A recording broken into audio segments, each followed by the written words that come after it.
Bismillahirrahmanirrahim. Alhamdulillahirabbil alamin.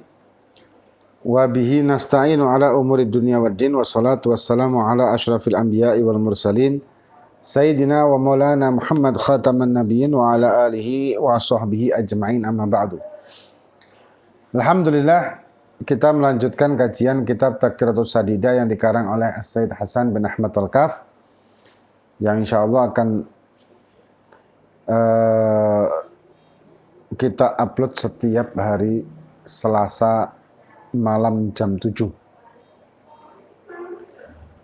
Kita melanjutkan masalah-masalah yang ada di tayamum. Sekarang masalah yang ketiga. Dikatakan sakhsun la yasihu tayammumuhu illa bitayammumin sakhsin akhar. Ada orang yang tidak sah tayamumnya kecuali dengan tayamumnya orang lain. Jadi ada orang yang tayamumnya ini tidak sah kecuali orang lain bertayamum, baru dia sah bertayamum. Siapa itu? Dikatakan fi sholatil janazah. Di sholat jenazah, la yasihu tayammumul musalli illa idza yummimal mayyit.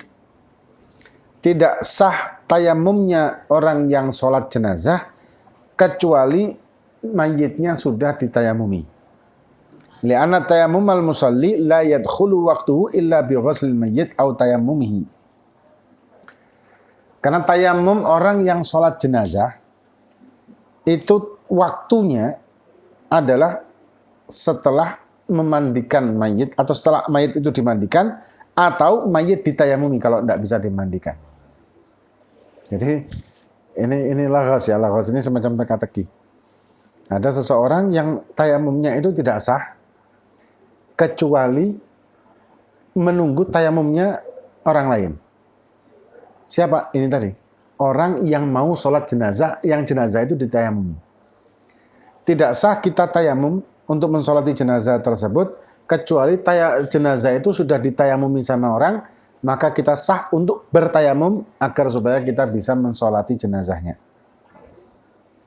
Yang selanjutnya, qala ba'dhum mulghisan adalah khas juga, atau teka-teki ya, kalau dalam fikih itu banyak teka-teki yang menarik. Alaysa ajiban anna sakhsan musafiran ila ghairi isyanin tubahu lahu rukhas idza ma tawadda lis-shalah a'adaha wa laysa mu'idan allati biturabi khas. Bukankah menarik seseorang yang musafir, dan musafirnya ini dia bukan musafir yang bermaksiat, tapi dia tubahu lahu rukhas, diperbolehkan untuk rohso, dalam arti orang ini dia wudhu sholatnya, ya ada orang musafir dan dia musafirnya bukan musafir maksiat, tapi orang ini kalau dia wudhu maka sholatnya wajib diulang, tapi kalau dia tayamum maka sholatnya tidak perlu diulang. Nah, ada orang yang musafir, kalau dia wudhu maka nanti sholatnya wajib diulang, tapi kalau dia tayamum tidak perlu diulang sholatnya. Apa itu? Dikatakan idza kana junuban, kalau misalkan orang ini junub, wa nasiya, dan lupa, anna alaihi janabah, kalau dia punya junub, ya, fatawadha wa sholat, kemudian dia wudhu dan sholat. Setelah itu summa faqadal ma'a, kemudian di perjalanan dia tidak punya air, maka untuk sholat yang kedua wa tayammama wa sholat, dia tayamum dan sholat. Yang tadi dia wudhu dan sholat, kemudian yang kedua tadi dia tayamum dan sholat. Dengan sholat yang berbeda otomatis ya. Maka fayajibu alaihi, kalau dia lupa, kalau dia kemudian ingat ternyata dia tadi itu sebetulnya junub, tapi dia hanya wudhu saja, maka fayajibu alaihi ayyu'idas shalah allati shalaha bil ma'. Maka wajib dia untuk mengqadha salat yang dilakukan setelah wudhu tadi dengan air. Wa amma allati shalaha bi tayammumi fala ya'iduha. Kalau dia salatnya dengan tayamum tidak wajib qadha. Kenapa? Karena li'anna tayammum yaqum maqamul ghusl. Karena tayamum itu kedudukannya sama dengan mandi. Bi khilafil wudu fala yaqumu maqamal ghusl. Beda dengan wudu, kalau wudu tidak sama dengan mandi. Kita kalau mandi wajib, ya tayamum untuk mandi wajib sama dengan tayamum untuk wudu. Niatnya pun sama. Nawaitu fardhu tayamum lisibah fardhi shalah, sama. Caranya juga sama. Dengan debu yang sama. Tapi yang satu itu menghilangkan hadas besar, yang satu menghilangkan hadas kecil. Tergantung kita punya apa. Nah, ketika kita tidak tahu bahwa kita itu tadi punya junub atau hadas besar, maka tayamum kita tadi otomatis menghilangkan hadas besarnya, otomatis. Tapi yang tadi wudu, maka otomatis dia wajib menggodhoinya. Kemudian waqala aidan ba'duhum mulghisan. Wa ma rajulun lil ma'i laisa bifaqidin salimun lil udwin min mubihit tayammumi. Tayammama la yaqdi salatan wa hadhihi li amri khafa'un fi hijabin mukattami. Ada orang yang dia tidak apa namanya, orang tersebut ada air. Orang itu punya air, ada air. Ya, ada air. Dan dia normal, badannya apa segala macam, tapi dia tayamum dan tidak wajib qadha. Ada air dan tubuhnya itu normal, dalam arti tidak apa-apa kalau pakai air, bukan sakit. Tapi dia tayamum dan tidak wajib qadha. Siapa? Dikatakan huwallazi yakunu musafiran ala safinah. Orang yang melakukan perjalanan di atas perahu. Wa yakhaful halak. Dia takut akan tenggelam atau nyebur dan tenggelam, tidak bisa renang. Bil wusuli ilal ma', kalau dia ngambil air atau nyeduk air, takut goyang atau guling perahunya tadi. Fayatayammamu wa yusalliya wala qadha'a alaih. Maka dia tayamum dan sholat kan tidak menggodhoinya. Walaupun bisa sebetulnya dia ngambil, tapi takut. Karena dia tidak bisa berenang, ininya mungkin goyang-goyang, dia takut kecekur. Maka boleh tayamum dan tidak wajib qadha. Nah itu tadi, ada air dan orang itu tidak ada masalah kulitnya. Dalam arti kulitnya itu tidak sakit atau memungkinkanlah untuk pakai air. Tapi dia tayamum dan tidak wajib qadha. Ini.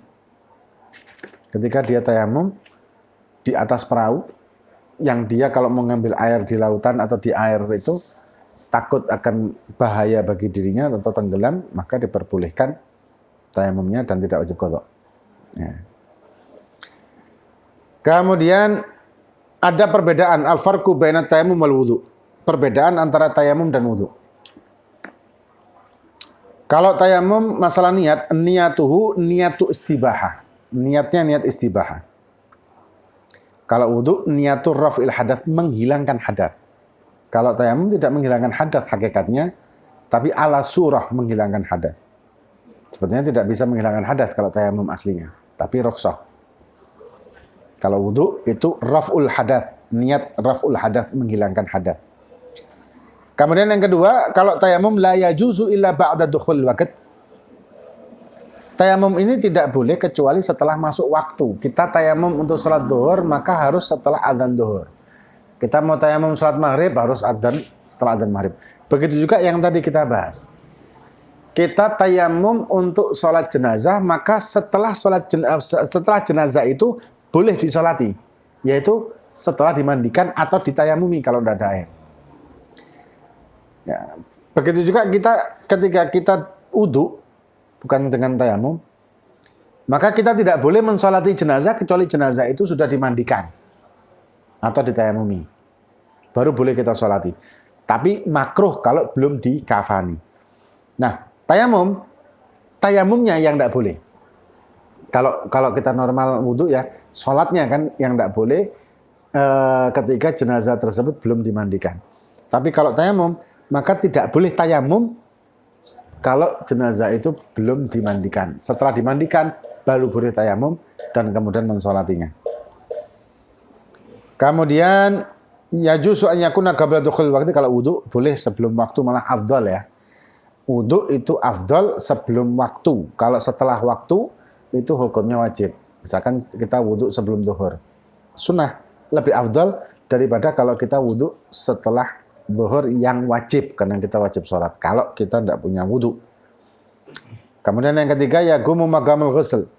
Tayamum ini sama juga kedudukannya sama seperti menghilangkan hadas besar.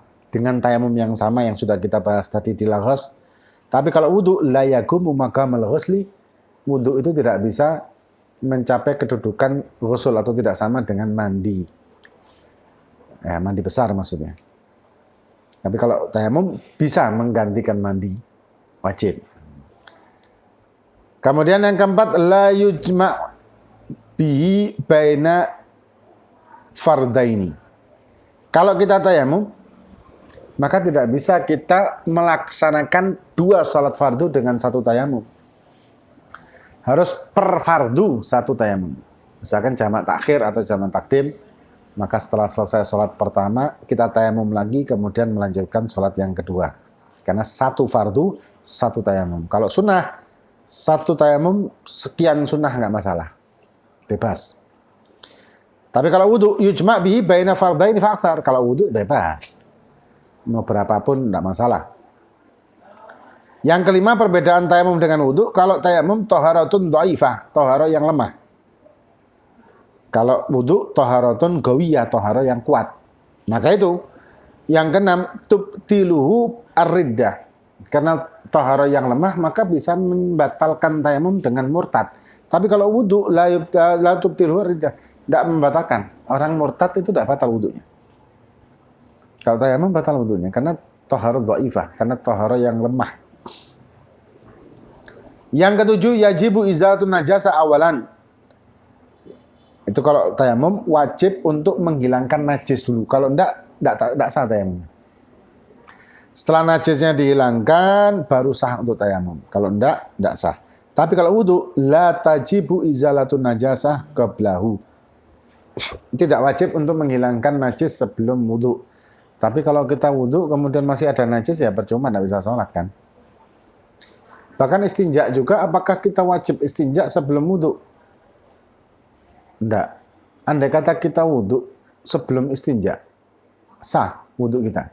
Cuman terus istinjanya gimana? Istinjanya gimana? Istinjanya batal lagi kan? Nah ya kesulitan juga kan. Apalagi mau sholat gimana juga. Kemudian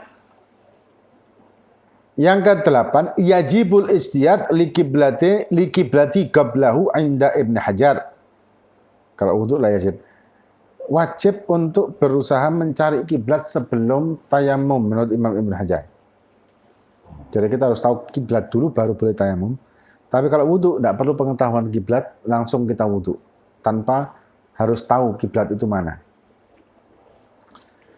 Kemudian yakunu fil wajhi wal yadaini faqat. Kalau tayamum hanya di wajah dan kedua tangan. Tapi kalau wudhu yakunu fil wajhi, di wajah, kedua tangan, rambut, kemudian warijla ini 2 kaki kita. Kemudian yang ke-10, la yasihu bin niyatit tayamum. Tidak sah dengan hanya niat tayamum. Nawaitu tayamum itu tidak sah. Harus nawaitu fardhu tayamum atau nawaitu fardhu tayamum lisibah fardhu sholat atau nawaitu tayamum lisibah fardhu sholat. Tapi kalau wudhu, yasihu bin niyatil wudhu. Nawaitu wudhu gitu aja sah. Tidak pakai fardhon boleh. Kenapa? Karena tidak ada wudhu selain itu. Beda dengan mandi ya. Kalau mandi kan ada mandi wajib, mandi sunnah. Ya kalau wudhu ya itu sudah. Maka kalau kita wudhu, niatnya nawaitu wudhu saja sah. Nawaitu fardhul wudhu juga boleh. Kalau tayamum, nawaitu tayamum saja tidak bisa. Yang ke-11, la yusannu fihi tathlith. Tidak disunahkan di tayamum untuk 3 kali masah, 3 kali usapan di wajah, tangan, itu tidak disunahkan. Nah kan juga membahayakan, bisa jerawatan juga kan. Kalau di wudhu yusannu tathlith, sunnah untuk 3 kali. Nah yang keempat bagaimana? 1 kali itu wajib, yang kedua ini sunnah, yang ketiga itu sunnah, yang keempat makruh kalau kalau air kita sendiri, kalau di wudhu ini ya. Tapi kalau di tayamum cukup 1 kali saja usapan, tidak lebih. Kemudian yang ke-12, la yusannu takhlilul lihya. Tidak sunnah untuk menyisir janggut yang tebal. Tapi kalau di wudu yusanu tahlil. Nah kan kalau pakai debu ya bahaya juga nanti. Nyantol di. Kemudian yang ke-13. Yang ke-13, la yajibu isalu turab ila manabiti sya'ri. Tidak wajib memasukkan debu ke tempat tumbuhnya rambut sampai ke dalam. Janggutnya atau kumisnya itu tidak wajib. Tapi kalau wudu yajibu isalul ma ila manabiti sya'ri, wajib memasukkan atau membasahi tempat tumbuhnya rambut atau kulit tempat tumbuhnya rambut itu wajib terkena air wudu. Kalau tayamum tidak wajib terkena debu tayamum. Kemudian yang ke-14, al-asi bi safarihi alaihil i'adah. Kalau orang bermaksiat, safarnya itu untuk tujuan maksiat, maka dia wajib qadha setelah tayamum. Salatnya wajib qadha. Tapi kalau dia wudu, salatnya dengan wudu, maka la i'adata 'alal 'asi bi safarihi, tidak wajib qadha salatnya tersebut. Misalkan ada orang yang dia bepergian untuk tujuan judi misalkan. Maka dia sholat, wudu, maka tidak wajib qadha. Tapi dia tayamum dengan karena hal-hal tidak ada air dan seterusnya tadi, tetap wajib qadha, walaupun sebetulnya dia tidak wajib qadha, tapi wajib qadha-nya karena dia melakukan perjalanan untuk tujuan kemaksiatan. Tidak ada rukhsah gitu ya. Kemudian yang ke-15, la yusalla bihil fardu biniyatin nafl. Ya, dengan tayamum dia tidak bisa sholat fardu dengan niat yang sunnah. Tapi kalau wudu yusalla bihil fardu biniyatin nafli. Dia bisa kayak i'adah. I'adah itu salah. Mu'adah, sholat mu'adah yang sudah pernah kita bahas juga. Itu kalau pakai wudu, tapi kalau pakai tayamum maka apakah mu'adah? Tidak mu'adah. Kemudian yang terakhir la yusannu tajdiduhu, tidak disunahkan tajdidut tayamum atau memperbarui tayamum. Tapi kalau wudu yusannu tajdiduhu, yusan untuk memperbarui tayamum. Dan memperbarui tayamum ini macam-macam. Ya, memperbarui wudu, maaf. Memperbarui wudu itu disunahkan, tapi kalau memperbarui tayamum itu tidak disunahkan. Nah, ini sedikit banyak tentang masalah tayamum dan kita mengakhirinya. Dan insya Allah akan ada lanjutannya tentang masalah bab haid khusus untuk wanita ini. Dan juga pria diperlukan juga untuk mengetahuinya agar supaya dia bisa mendidik anak-anak gadisnya ataupun istrinya tentang masalah haid dan nifas bagi para wanita. Moga-moga bermanfaat bagi kita fid din wa dunya wal akhirah. Wallahu a'lam bishawab. Fatihah dengan fakina fid din wal hadikin salihun wa nasafuna salihun sana wa salihun. حضرة النبي الفاتحة.